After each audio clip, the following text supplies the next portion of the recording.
ในโอกาสต่อไปขอเรียนเชิญคณะกรรมการผู้ต่างหน้าจากศูนย์กลางแนวรอสั่งซ่า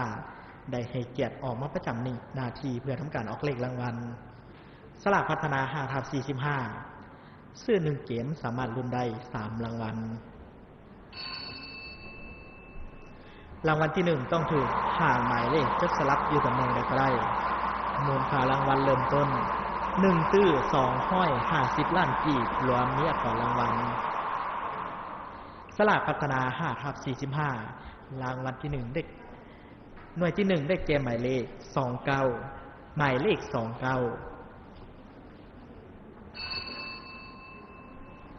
รางวัลที่2ต้องถูก4หมายเลขจะสลับอยู่ตำแหน่งใดก็ได้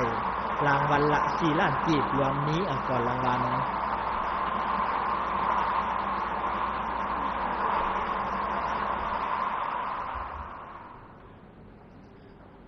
หน่วยที่2ได้แก่หมายเลข04หมายเลข04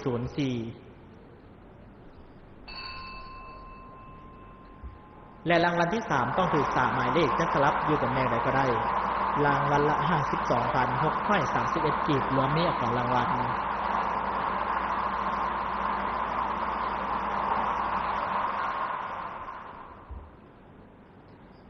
หน่วยที่3ได้แก่หมายเลข10หมายเลข10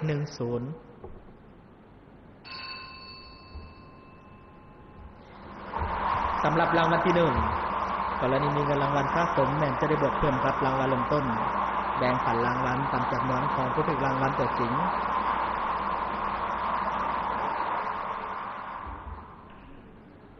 หน่วยที่4ได้แก่หมายเลข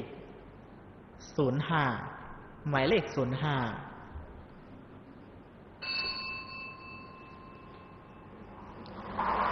สลากพัฒนา5/45นำใส่หน่วยบาททั้งหมด45หน่วยบาท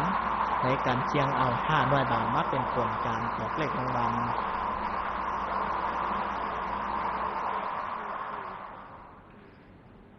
และหน่วยที่5ได้แก่หมายเลข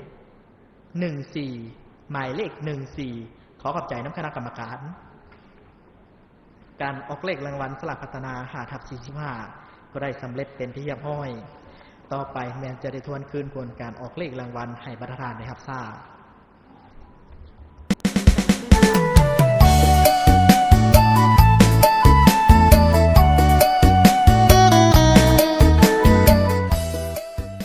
ขอขอบใจทุกท่านที่รับชมการประกาศรางวัลของสลากพัฒนา Happy 5/45